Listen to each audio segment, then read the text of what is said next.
Good morning. We've been seeing a lot in the news and reading in the paper the treatment that school boards are getting these days.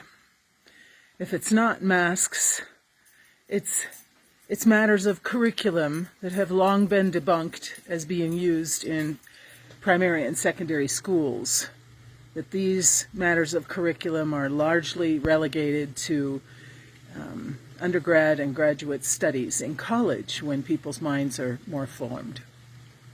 But the treatment that school boards are receiving is getting to the point where some are considering suicide, as we read in our own Reno Gazette-Journal about our own school board members, or those who are needing protection from the police because their lives are being threatened. It's just gone to ridiculous lengths. I once served on a board as well, and you probably have too, made up largely of volunteers. The one I was on was all volunteers, trying to do our best for the community in which we are serving, right? That it's all about making life better for all of us. It's a thankless job, and you often become the target of behavior and conversation that people would cringe to have anybody know of in public anymore. Well, the other day I read something in the newspaper about a woman who was confronting a school board, and she said, at the end of her statement, she said, "It's my constitutional right to be as mean to you as I want to." I had to read it again. I couldn't quite believe what I was reading. It's my constitutional right to be as mean to you as I want to.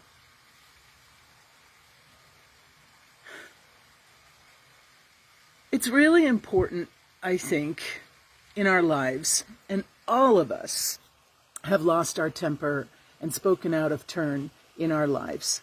There's no defending that, of course, that nobody's claiming that anyone is innocent. But it's really important that we choose, at least in my mind, that I choose behavior and conversation and rhetoric that I can stand behind.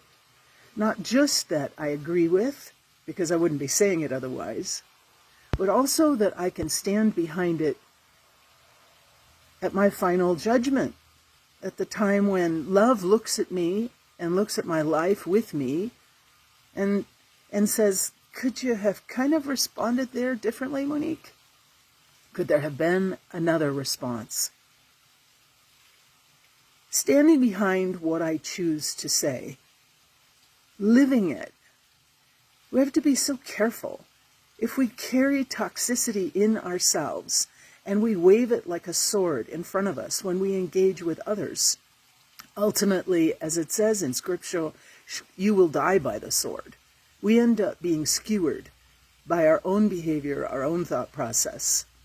Others can shut us out, but if that's twirling around inside our head constantly, just waiting to leak out, we're doing ourselves the ultimate damage. So stepping back, paying attention to the words that I choose, to the mindset that I have, being intentional about that, paying particular care to how I address others, especially on the heels and in the midst of a global pandemic. Everybody is fried, right? Everyone is worn out by this. No one is probably on their best behavior. Being kind to one another, choosing not to be as mean as we possibly can. For kindness and being kind doesn't cost us anything.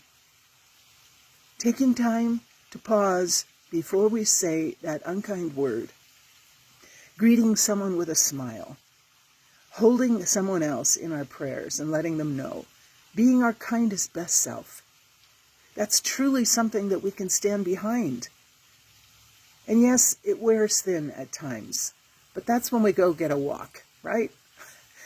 Or we go buy an ice cream, or we go for a drive. We cool off in another way. We certainly don't dump it on others.